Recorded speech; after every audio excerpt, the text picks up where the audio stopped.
Okay, let's get going. So again, welcome to Getting Started with Dynamo, and thanks for joining me here for this webinar. I really appreciate it.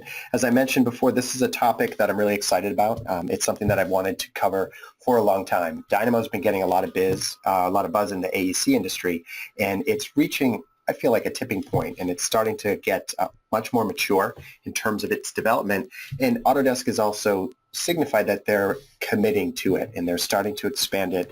You know, they're adding additional developers. They're putting a lot of energy into it, and I feel like there's going to be a lot of good stuff that's coming out of it in the near future. Now, before we get into the presentation, I want to make just a quick apology beforehand. In the event that I happen to space out at any point during the presentation, I'm going on about 3 hours of sleep.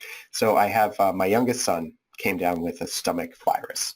So last night I was like a circus. So I was up, changing sheets, cleaning up mess. If you have little kids, you know what I'm talking about. So it's very unpleasant. So again, my apologies in advance if I happen to lose my train of thought. But I feel good. I've got a lot of coffee here, and I'm ready to go. Okay. Before we jump in, just a couple quick questions. How many of you have used Dynamo before? And again, you can just enter into the chat box. Okay, good. Looks like a number of you have used it. Now, if you haven't used it, what's holding you back? Have you been curious but you didn't know where to start? Has it seemed intimidating? Did you not know exactly what it could do? What is it? What is Dynamo? How many of you don't know what Dynamo is? That's true. Yeah, it requires some research. You actually have to invest some time into it, and it does seem intimidating. What would you like Dynamo to do for you? Like, if you could, jump in, learn it, what's your hope that it can do? So automation, streamline, make tasks easier, automate processes. Yeah, shortcuts. Yeah, definitely information extraction. That's a good one. Excel to Revit. Parametric design, complex design. Great. Now, these are great answers, and this is actually gives me a really good sense of where everyone's coming from. So let's look at what we're going to cover today, and we're going to start at the basics. For those of you who haven't actually used Dynamo before, we'll cover, exactly what is it and what is visual programming. And we'll also talk a little bit about why you would want to use Dynamo. A lot of you have mentioned things that you want to automate. You want to look at parametric design. You want to streamline data transfer to Excel, and those are all things that you can do in Dynamo. We'll also talk about what I call code versus node. Why you would want to use Dynamo versus using an add-in or writing a macro, and what the difference is. And most importantly, what are some of the downsides of Dynamo? Again, Dynamo, macros, writing add-ins, they all use the same Revit API, but there are some things you can do, in a macro or in an add-in that you can't do in Dynamo. So I think it's important to know what the limitations are. And then we're going to jump in and we're going to go over and get started using Dynamo. So I'll give you a tour of the interface. We're going to look at some sample Dynamo graphs. Graphs are actually kind of the programs or the tools we're going to build. We'll talk about some resources. So there's some great resources out there that are freely available. And lastly, I'm going to mention my Dynamo Masterclass, which I'm going to be hosting in a couple of weeks. So we're going to get through all of that, and hopefully we should be able to do that in an hour. All right, so let's dive right in. Okay, so what is Dynamo? Well, Dynamo is a visual programming tool. It was developed by Autodesk. It's free and it's open source. So by free and open source, you can download it for free, but you have to have Revit.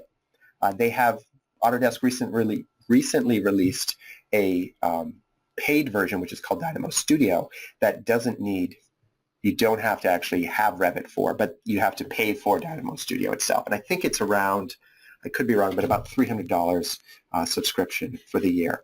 But they're also, expanding Dynamo quite a bit. Like I mentioned, they're expanding it, from Revit. I know that they're working on a version specifically for Maya. I've heard there may be a version for AutoCAD coming as well.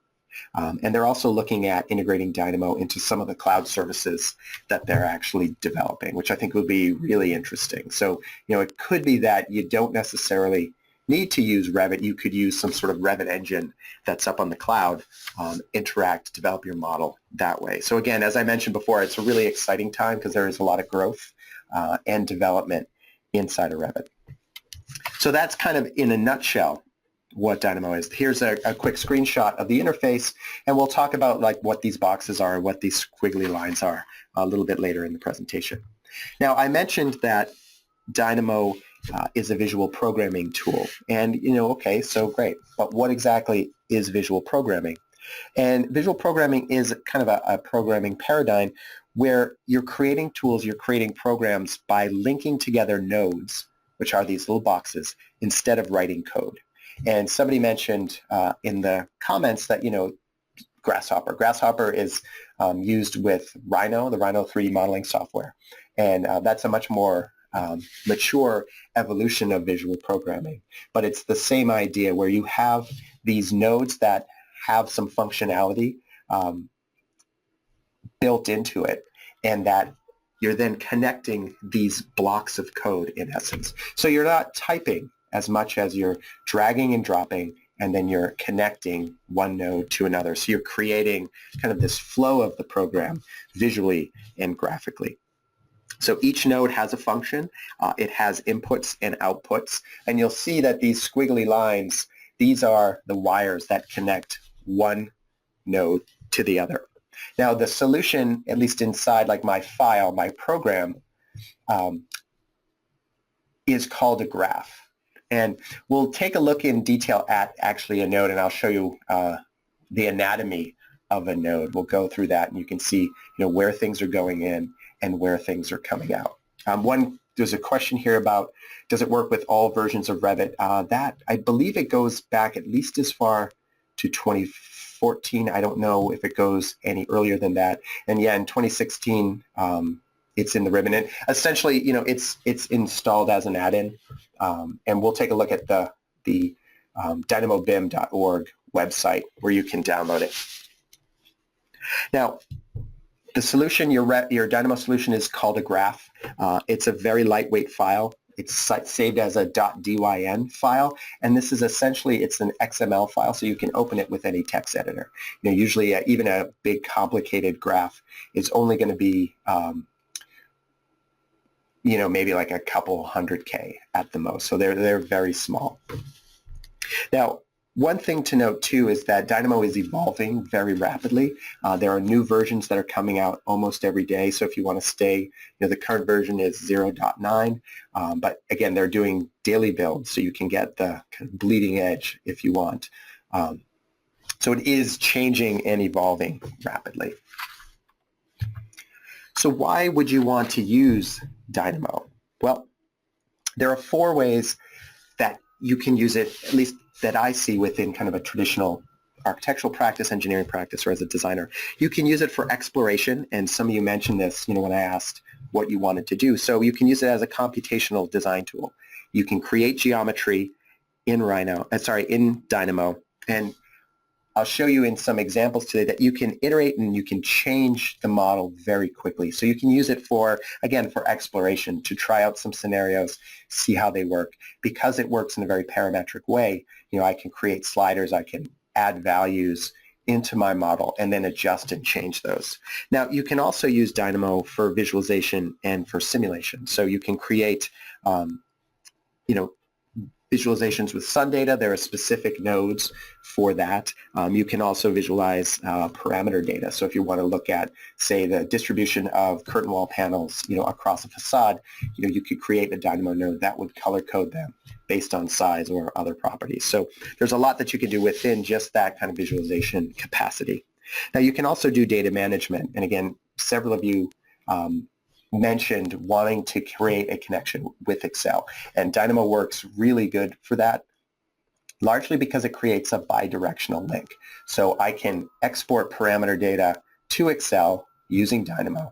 I can change that data in Excel, and then I can bring it back in. And so anytime I update my Excel file, it's going to update my Revit model. So that opens up some really interesting possibilities. Also, and lastly, you can use Dynamo for automation. And so you can create Dynamo graphs that will automate repetitive tasks. So you could do things like you could create sheets, from an Excel file. You could rename rooms. You could delete unused views.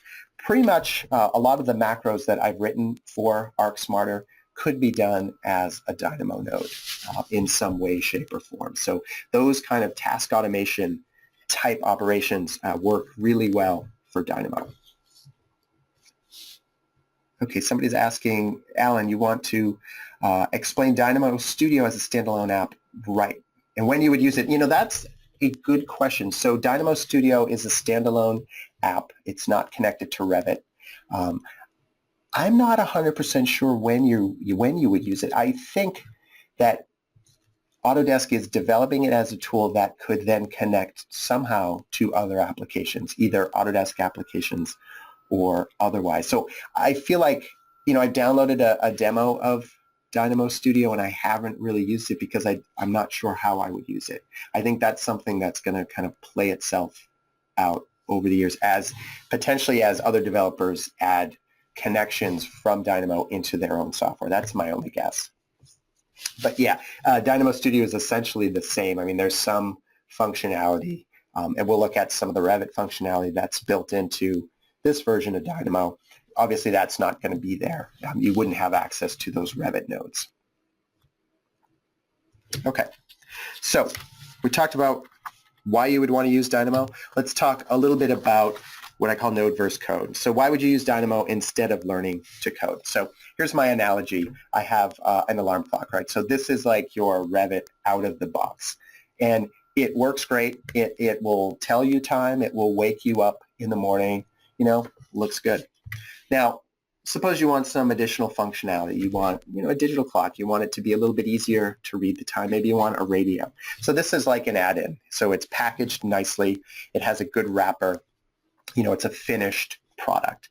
Now, Dynamo is more like this. It's more like the do-it-yourself alarm clock kit. You can see the wires are exposed. You've got to make it yourself.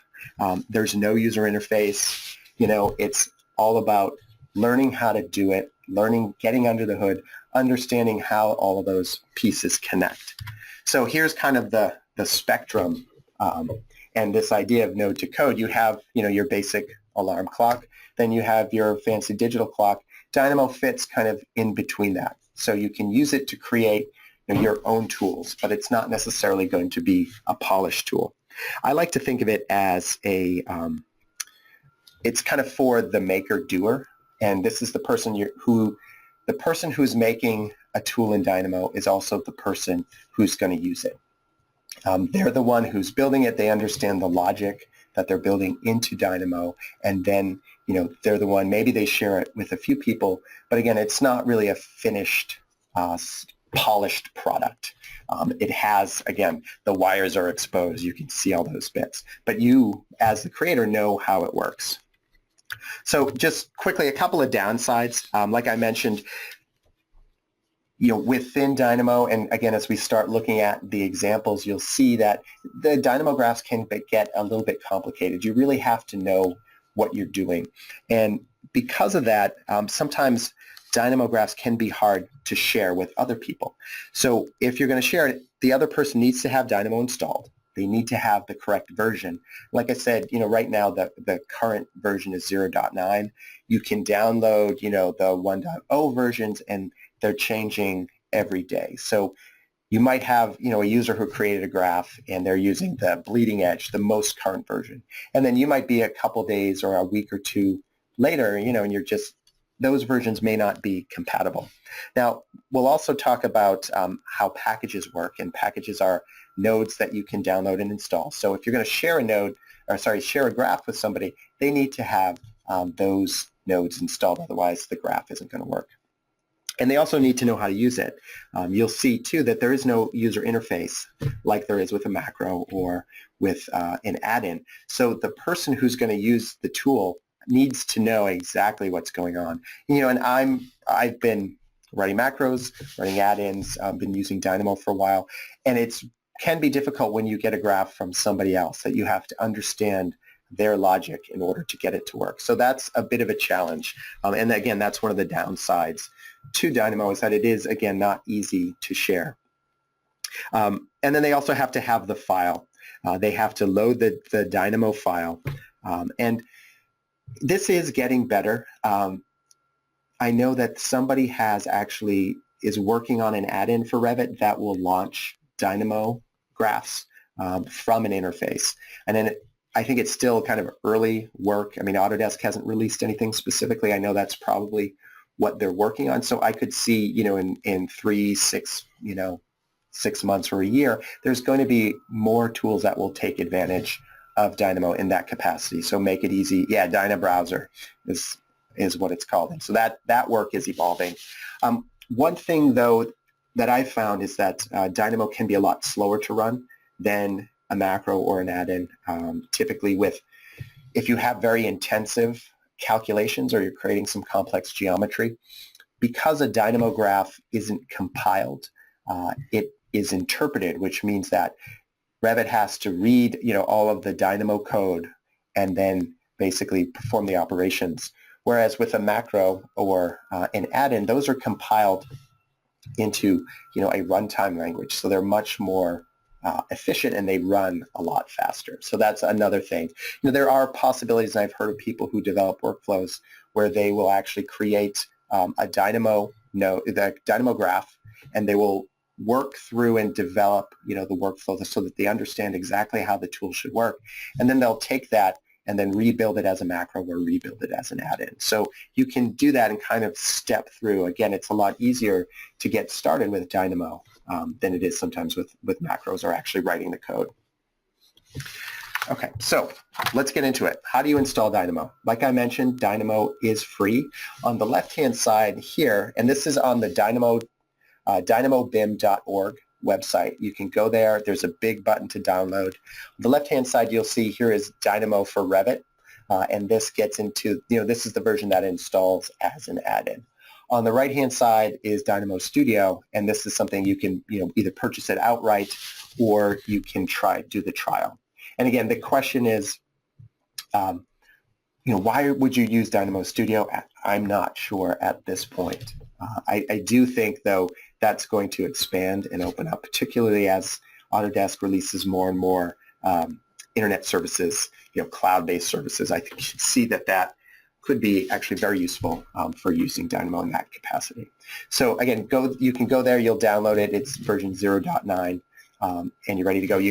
Somebody had asked earlier too, it looks like at least for 0.9 works with 2015 and 2016 only, but it's an easy installation. And Denver's asking, so Autodesk got rid of Vasari. So yeah, I think that in some ways Dynamo is replacing that, at least in terms of the, the graphic visual computing components. I mentioned before too that new versions get released daily. So if you do want the most current version, you can get that. You can download it, and those can be potentially buggy. Another thing to know too, Dynamo is fairly stable, but not always stable. So it does crash a bit. It's still considered beta, so it's a 0. release. It's not fully polished. So just save often and be aware that you could run into some issues. It doesn't happen that often. Hopefully it doesn't happen today, but we'll see. Lastly, too, once you install it, and I'll show you, we're going to switch over to Dynamo and Revit in a second, but you just launch Dynamo right from the add-ins ribbon in Revit. Okay, so we'll talk a little bit about the Dynamo ecosystem, and I'm kind of getting all of this background information, and then we can jump in and we'll try it out. So we're getting there. So one thing that's really interesting about Dynamo, and I think one of its major strengths, is that the original developers and designers of the software encourage hacking and encourage you to create your own functionality. So essentially, Dynamo is really just a toolkit for creating your own tools. What they've done is they've built in what's called a package manager into the software. And packages are created by other people. So there's a large community of people who are developing tools and nodes to work within Dynamo. And so right from the software, you can do a search. Like if you're looking for, a node to get all of the views, in your current model file, you can do a search. There's a repository somewhere on the internet, and it will find all the nodes that meet that criteria. You can download and install them, and then go. And people are adding and continually adding all of this functionality. And so this is really the open source part of it. in that people are developing the tools within Dynamo, which is great. So in addition to creating packages, you can create your own nodes here, which I'm showing in the middle. So I can take a bunch of existing Dynamo nodes, combine them to make my own tool and package it up. And then on the right-hand side, you can actually write code directly in Dynamo as well. So I can write use a code block, and I can write using Python. And so I can, a lot of times I find that there may be an operation that I'm doing in Dynamo that takes like 5, 6, or 7 nodes. I can write a few lines Python script, and that will, work just as well. I can also write code using what's design script, which is kind of a scripting language that Autodesk has developed to work with Dynamo. So I can write code in addition to grabbing my nodes and putting them in as well. So it's very flexible and it's very open. So there's a lot that you can do. There's a lot of ways that you can get under the hood. And again, Dynamo is not necessarily, it's not a specific tool. It's really a tool for making tools. Okay, so let's talk about Dynamo. Let's jump into it. Let's go through the interface. We're going to do that. I'll give you the tour, and then we're going to look at some sample files so you can see it in action. So let me switch out of this. I'm going to jump over to Revit. So I have Revit open right here, and I'm just going to go, I'm in the add-ins ribbon already. So I'm going to click, and you can see I have a couple of versions of Dynamo installed. I'm going to launch 0.9. And it's going to take a second to pull up. Okay. Get a drink of water.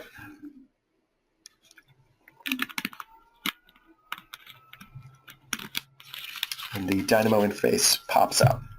So this is the start window. And I'm just going to click on New to make a new graph. One thing to note, too, you should see that they've integrated a lot of the community aspects into the Dynamo start screen. So if I want to, I can go right to the Dynamo website. I can go to a discussion forum. I can see what's new, so on and so forth. So let's go, and I'm just going to maximize this. So here is the Dynamo interface. It's very straightforward. You can see this is my working window here in the middle. On the left-hand side, these are my list of nodes right here. So I have some custom nodes that I've installed as packages. Some of these are stuff I've developed, or some of them that most of them I've downloaded. Some of them that are really well known, like Lunchbox has a lot of great nodes that I can find. Now, most importantly though is there's this search bar at the top right here. So this is great because again, I can add a whole bunch of tools very easily, and I can add nodes however I need to. It can be hard to find stuff. So let's say I want to find a node that creates an XYZ point. And as I type that in, you'll see I get all of the nodes that relate to XYZ. Now let me zoom in. And here is what a node looks like. Again, it's just essentially it's a graphic block. And you'll see on the left-hand side, it says XYZ, and on the right-hand side is a point. So the left-hand side are the inputs that I need to provide, and on the right-hand side is the output. So it's going to create a point. So I need to provide this node with values for my X, Y, and Z, and then it's going to spit out the other end. It's going to create a point. So if I hover over the top bar where it has the title, it's giving me a little bit of information. So it says, see, it disappears. I'm not sure if you can see it through the screen, but essentially it's telling me it's a point. I need to give 3 coordinates for the XYZ. And in order to do that, I'm going to use another node to provide that input. So I'm going to use a number node. I just type number and I click that in. Now to connect one node to the other, you'll see that this node has this little caret, this little arrow. I just click on that, drag it over. So I'm getting a wire here. It's dashed because it's not connected to anything. And then I connect it, and then it turns a solid blue. So as I move my nodes around, that wire is going to adjust itself. And I can connect a single node to multiple inputs.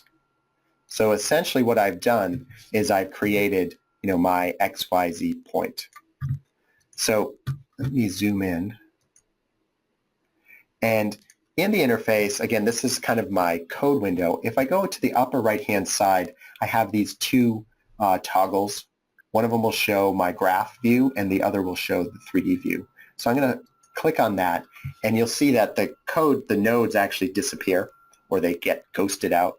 And now I'm actually controlling the 3D view. So there's this tiny little dot here. You can kind of see it. But that is the node, or sorry, that's the point that was created by my node. And let me make some adjustments. So I'm going to go back and I'm going to switch to my graph view. And I'm just going to select my number node here. I'm going to copy and paste it to make another one. And let me adjust this to say 5, and I'll put that, just going to move that into my X input. And you can see that, I don't know if you'll be able to see it through the screen, but that dot adjusted itself and moved. So let me copy these. I'm going to make another point, and I can drag them around, and I'll zoom out a little bit.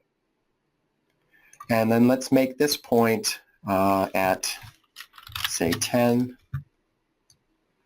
Okay, so now I have 2 points, one at 0, 5, I'm sorry, 5, 0, and the other at 10, 0. So here they are right here. And I can create another node, and I'm going to look for a node for creating a line.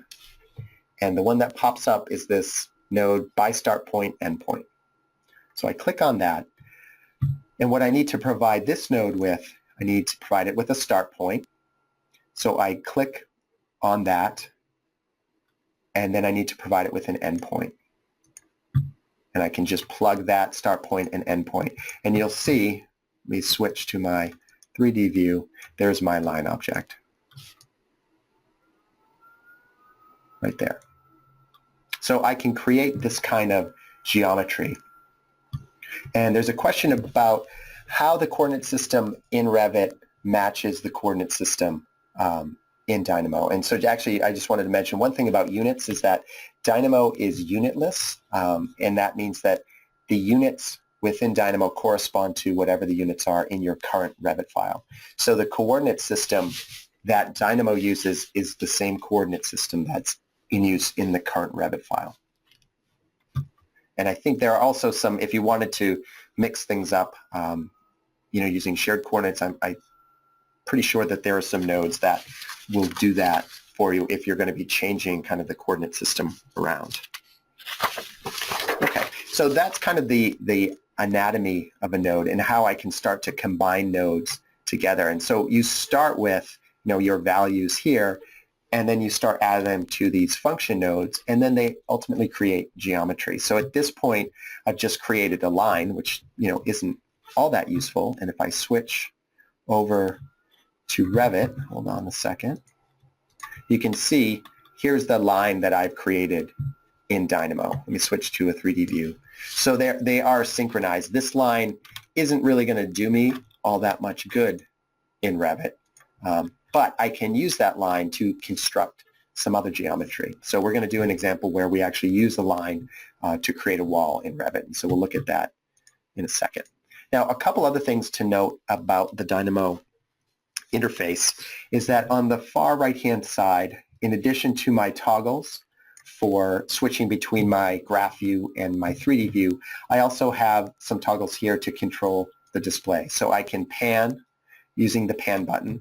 I can escape out of that. I can also pan using, if you have a middle mouse button, I can pan using that. So I can just move my middle mouse button. If you have a roller ball in the middle, I can zoom in and out and scroll around. Terrence is asking, do you have to bake the script?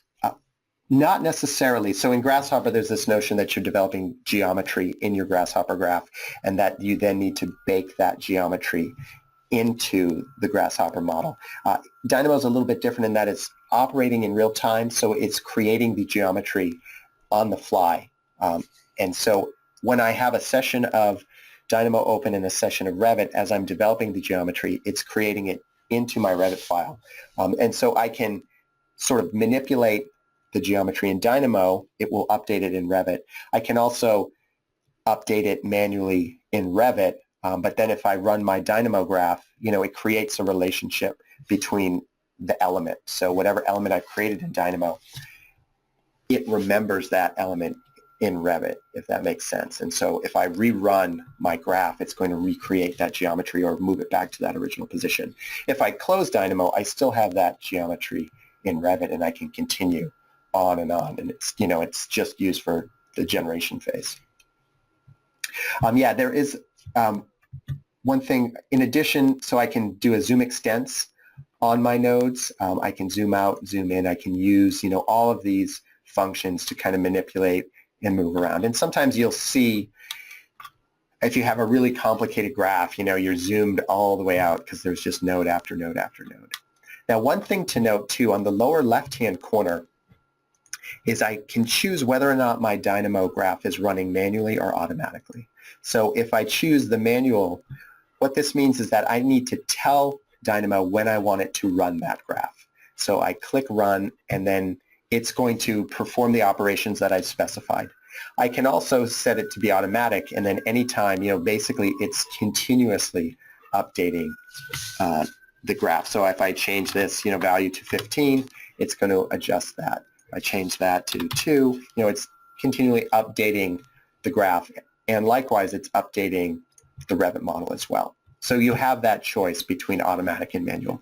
Depending on what you're doing, you'll see sometimes if you start getting errors, and let's see if actually that one's probably going to be fine. We'll get some errors in a minute. Basically, you get a yellow node that tells you that there's a problem.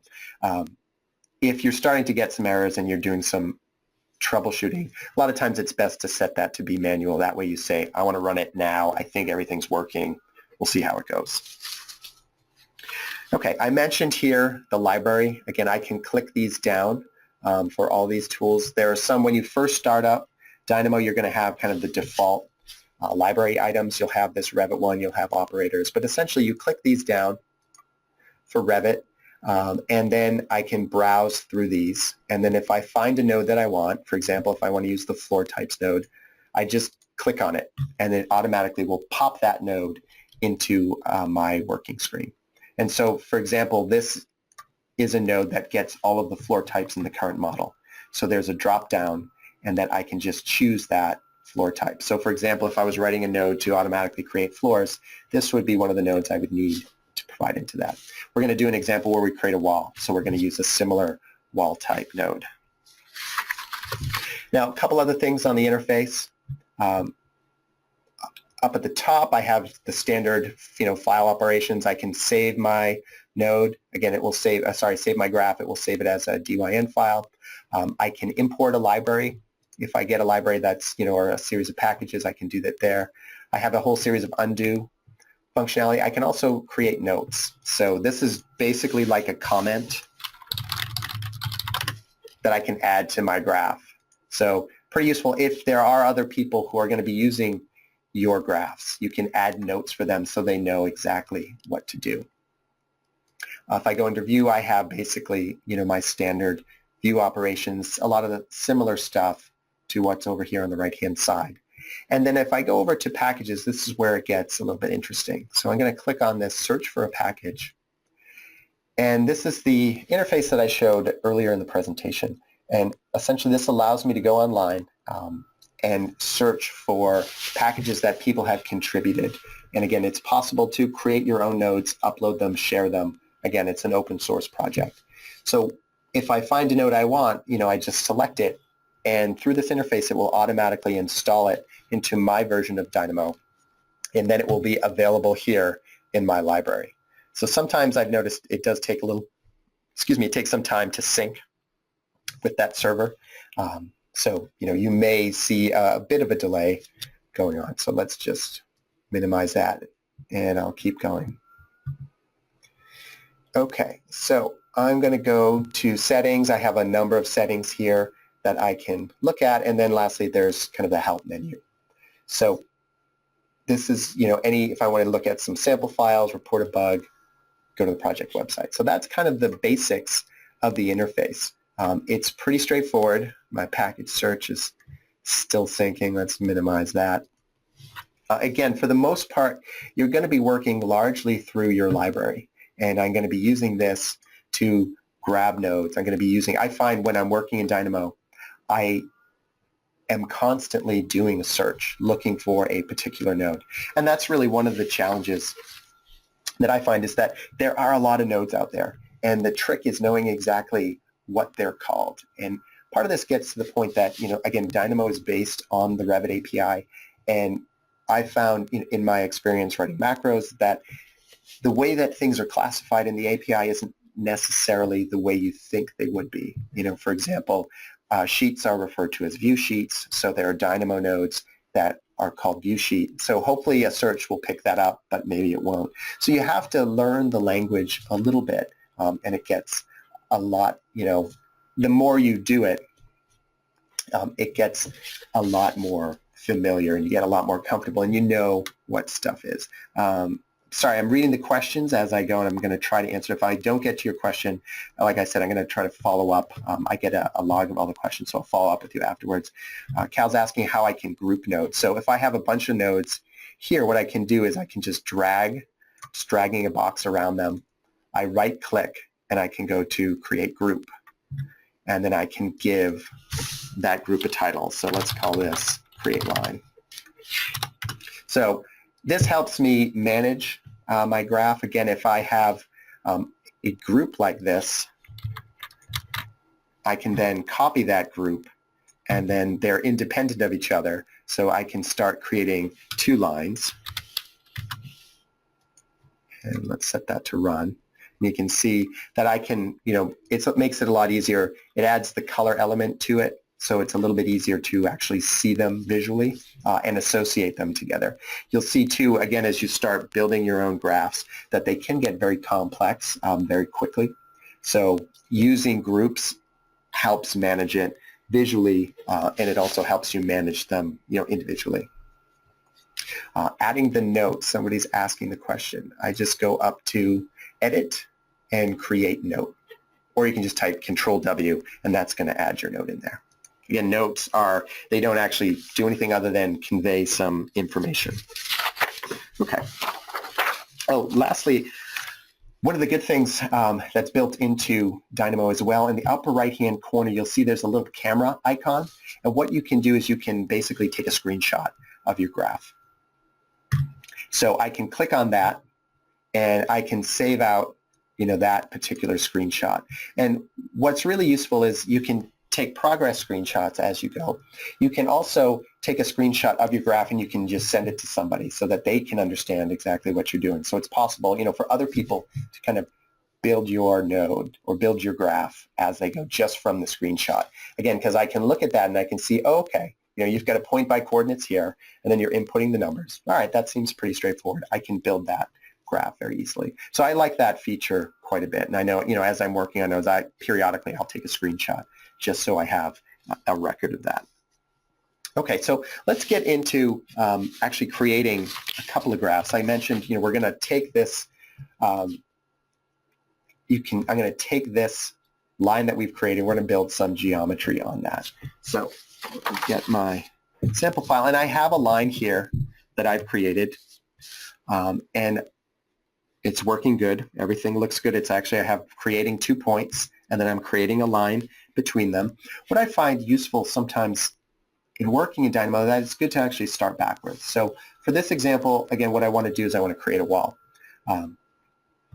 And so I can just do a search up here, and yes, sorry, one question. Yes, I'm going to email this presentation. So I'm recording the presentation right now, and I'm going to send an email out tomorrow with the whole recording. So it'll be up on ArcSmarter in case you missed any of the early stuff. So I'm going to go up and I'm going to just do a search. Again, I want to create a wall, so I'm going to search for all of my wall nodes.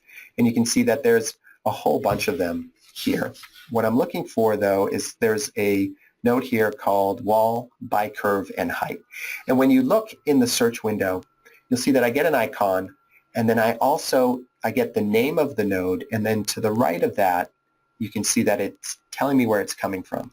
So this particular node is coming from the Revit package. So I'm going to click on that, and let me zoom in here. I'm just going to actually ungroup my grouped nodes. So I want to create this wall, and now I need to provide it with some specific inputs. So you can see here it's asking for a curve.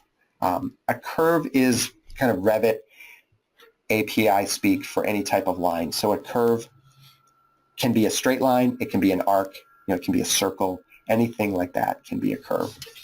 So we've created our line. Again, we've provided our start and end points. So I'm just going to connect that to this input. Now it's asking for a height, and if I just move my mouse over, let me zoom in, it's telling me that the height needs to be a double. A double is a specific data type. It's basically a number, and it can be a decimal number. So I'm going to copy one of my number fields here, Control C. I'm going to paste it in, and let's say I'm using an imperial file, so it's going to be in decimal feet. So let's say I want to make a wall that's 10 feet high. And I connect that. And I need a level here as well. So the input needs to be of the type level. So I can do a search in my library. And I'm looking for this node here at the very top. So it says select a level in the active document. So I just click on that once.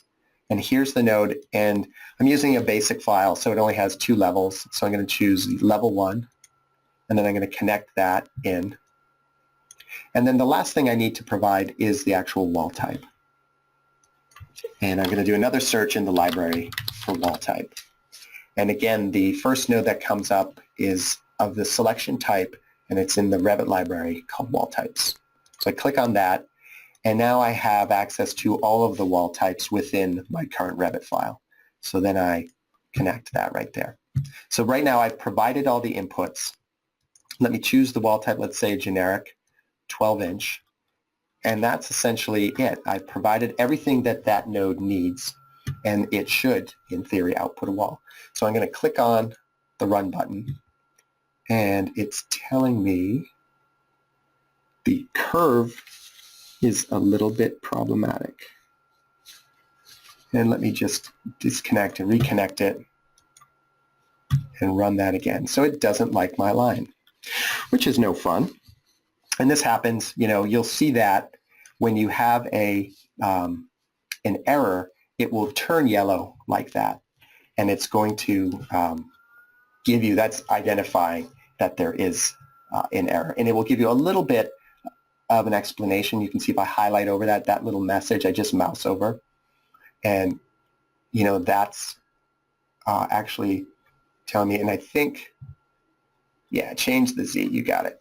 So actually, my line wasn't perfectly straight. I had a Z value.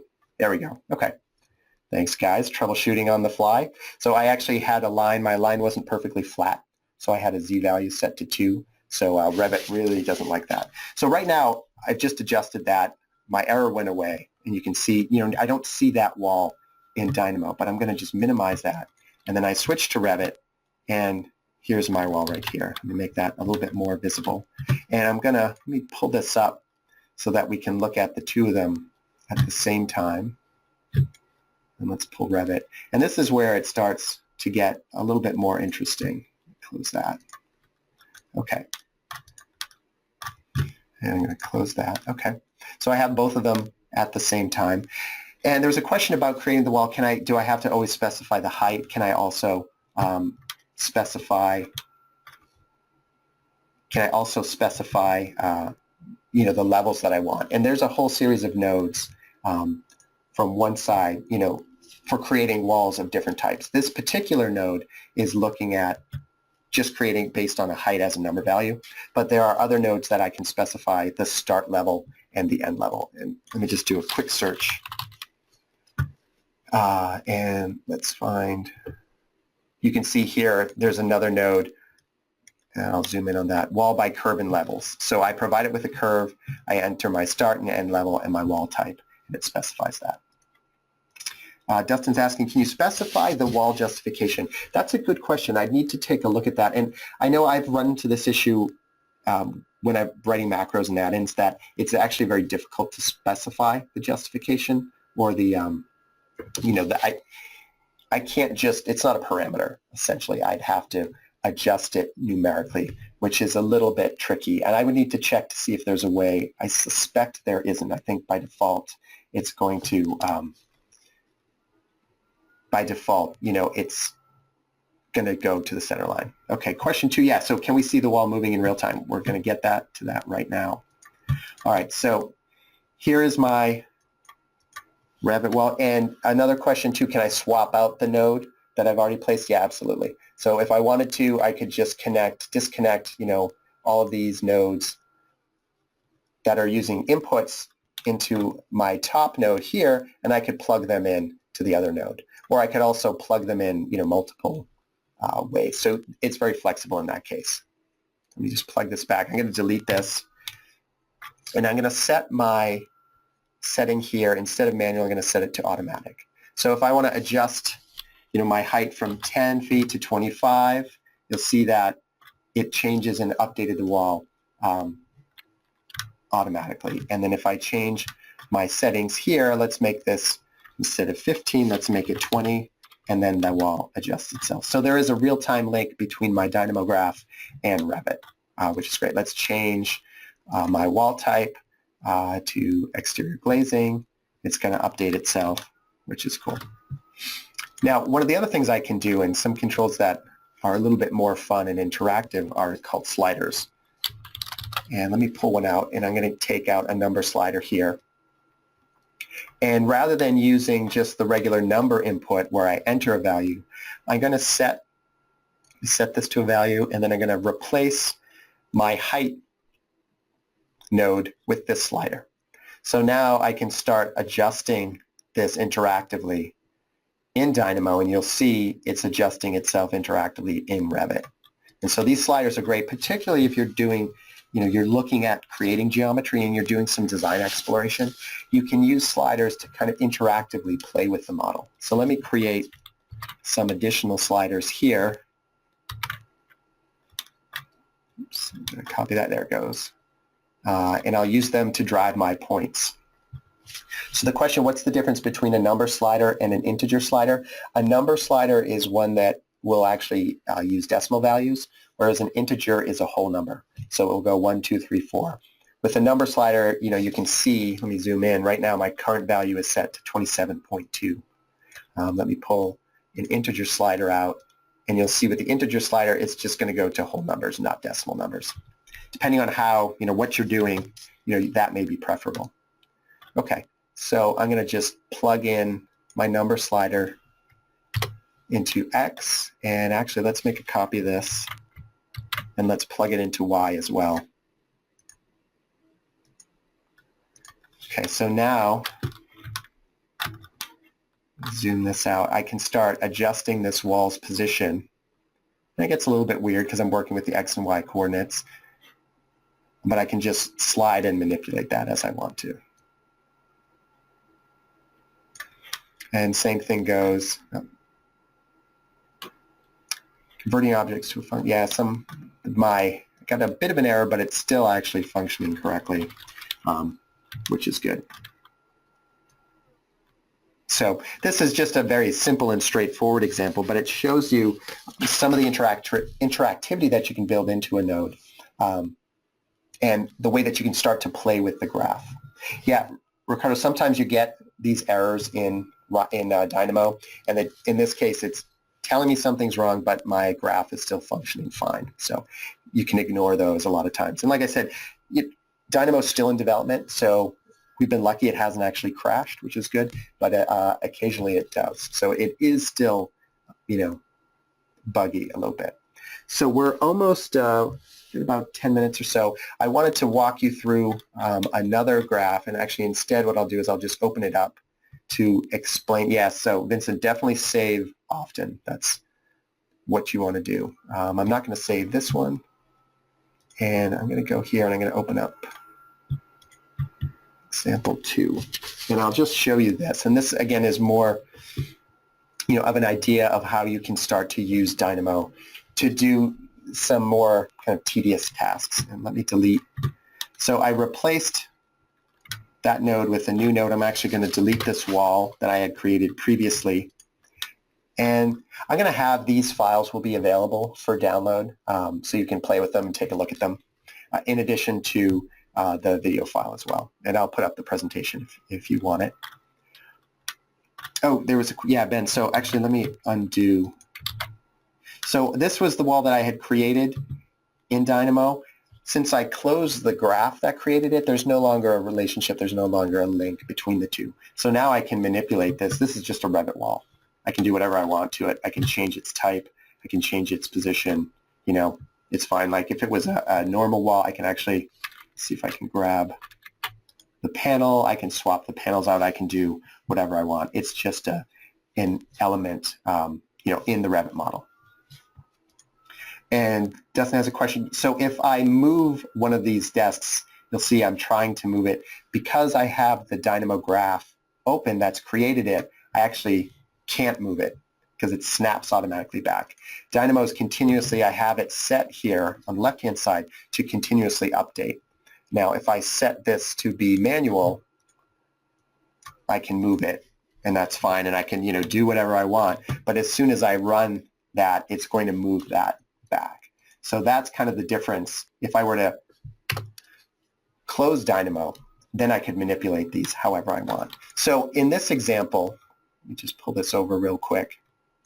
Essentially what I'm doing is I'm creating some points, creating 2 points, then I'm creating a line, which I'm doing right here. And then I'm copying that line using this geometry.translate node. So I'm copying it 3 feet. And then I'm creating a series of points along that line. And then so in this case, I'm going to change this to a chair. So if I were doing something like if I had to do an auditorium layout or if I had to lay out, you know, some furniture within a classroom, this would be a good way to do it. That way I can drive it and I can, you know, drive it kind of computationally rather than have to copy all of those desks. I can set up my rules. And so if you think about like an auditorium, if you're doing seating for an auditorium, you know, you're going to have a series of curves.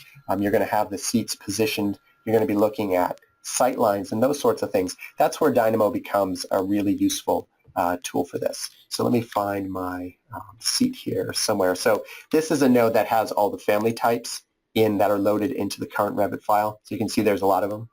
Let me find seating auditorium. And let me run this. Okay. And now I'm going to adjust this numerically. So there's a question if these lines are model lines. They could be, but they aren't. Actually, sorry, let me switch over to Revit. They're not. They're just Dynamo lines. So they're used to create other geometry. So they show up in Revit. Let me minimize this, but they're not actually model lines. So let me switch back to Dynamo and I'll start adjusting some of these properties. Okay, so let's set the number of seats that we want to have in a row to 15.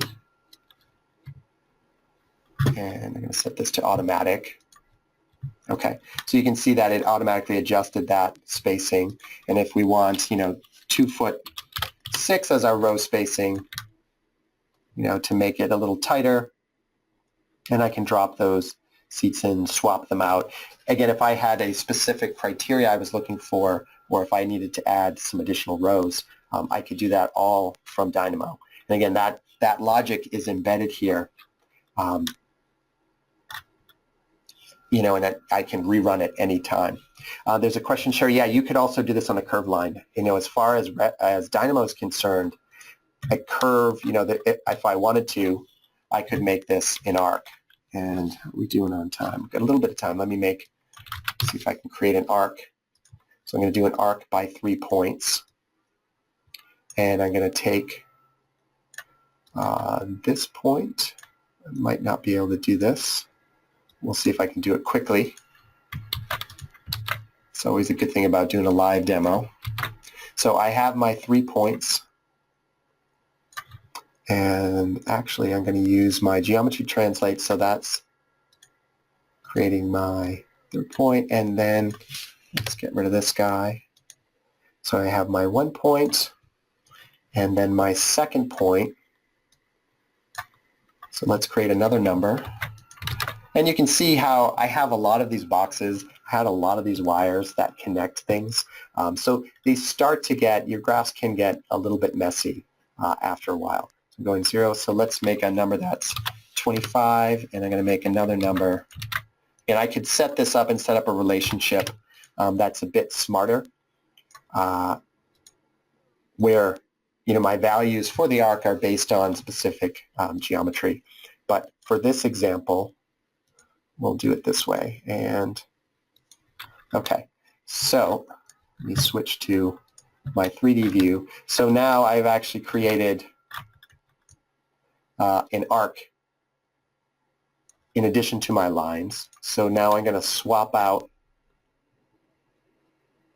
arc here, and let's plug that in to our other code. And did I get that right? Let's see. It should now. Let me check if I got it all together. Not quite. It didn't. But I'll work on this. I'll upload another example that shows how these seats would array themselves along a curve. Again, you can swap that geometry in and out very easily. Okay, you have a question. So if you close the graph, is that, yeah, so when you close the graph, the design is no longer parametric. When you reopen that, essentially when you reopen the graph, Revit is going to try to create, those elements again, which can be a little bit interesting. So there are ways to kind of prevent that, and we can talk about that in more depth in a second. Okay, so we're actually rounding out towards the end of our hour. So, these were some very quick examples. Again, I'll give you access to these files. There's a whole lot more that you can do with Dynamo in addition to, creating these types of geometry, creating walls, creating chairs. You can also create tools that do some automation. And like I mentioned earlier, things like creating sheets or deleting unused views, like a lot of the stuff that I've done with the Arc Smarter macros, can be written directly into Dynamo as well. So let me wrap up here. So I want to just close up a couple of things. So here are some resources for you. These are some websites that are good. Obviously, Dynamo BIM is a great one to go to, specifically if you're going to download the software. But there's a really active community on the site as well. So the forum is really is pretty vigorous. There's a lot of people commenting, a lot of people doing all sorts of stuff, asking questions. So there's a great community there to check out. If you also go to dynamoprimer.com, there is, I'm showing that here at the top, and it's basically a guide to using Dynamo. So it will walk you through, a lot of the stuff that we covered, installing, launching, what's a node, so on and so forth. So that's a great resource. There's another site called dynamopackages.org, and that site is kind of a collection of various packages and libraries that you can install in Dynamo. So that's good to see what kind of functionality you can add. A couple other blogs that are worth looking at, Revit Beyond BIM. It's a WordPress site. That's a good one. And then also the Revit Complex is another good one. And so these are, two authors that write a lot about Dynamo, use Dynamo a lot. And there's also a lot of tutorials on YouTube. And so if you just do a search for YouTube, on YouTube for Dynamo, you'll get some videos. I posted a video a while back on importing and exporting Revit data using Dynamo. And so that will walk you through that process, show you how to create that link with Excel step by step. Now, the last thing I wanted to mention, is that I'm going to be hosting a Dynamo Masterclass, which is going to provide 3 hours of training. This is in 2 weeks from today. So we're going to do a 3-hour training session using GoToWebinar like we are today. It's all going to be done online. The sessions are going to be recorded. And we're going to get more in depth, and we're going to do tutorials on looking specifically at creating geometry, working with data in Excel, automating repetitive tasks, a lot of the things that I talked about but didn't have a chance to show. I'm also getting into visualizing parameter data.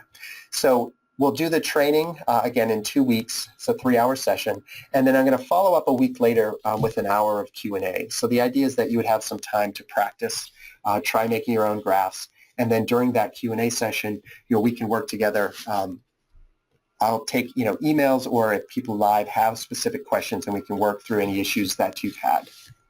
Now, the cost for the masterclass is going to be $97. If there are a number of people in your firm who would be interested, there's discounts for up to 5 people or 10 or more people. And again, this is going to be it's 2 weeks from today, and all the sessions will be recorded as well, and you'll have access to all the sample files and all that good stuff. So this is a good way to get a jump start into using Dynamo, and we'll walk you through step by step through a whole series of examples. If you've been afraid to try it, or not sure, we're going to do a range of different things, so you'll have a good exposure, and then you'll be ready to, in great shape, to go start using it on your own. So the website, if you want to see a little bit more about the masterclass, if you go to arcsmarter.com/DMC, so Dynamo Masterclass, you can go there. You can see I have sort of the preliminary agenda up there right now. For everybody who is going to attend the class, I'm going to get in touch with you to see more specifically what you're interested in learning. So I'm going to tailor the actual agenda more specifically to what people are interested in. So you'll have some input into what you're going to learn. Again, if you go to that site, there's the buttons there so you can sign up for the class. So that is it. We did pretty good. We a little bit after 3 o'clock on my end. Thank you again for spending the time. I am going to, like I said, I recorded this session. I'm going to post it tomorrow, so you should get an email, and you'll be able to view the whole thing in case you missed any part of that. If you have any questions or comments or anything like that, feel free to email me, michael@arcsmarter.com. Great. Thanks again for joining. And I'll have some information out about the next webinar in a few weeks. So these have been really fun for me to do. So I'm hoping to do one, every 2 or 3 weeks. So we're going to figure, I'm not sure what the next one, we're either going to be doing kind of Revit macros, or we'll be getting into some kind of productivity issues as well. So we'll see. I'll look for an email sometime next week. Great. Thanks a lot. And I hope to see you soon.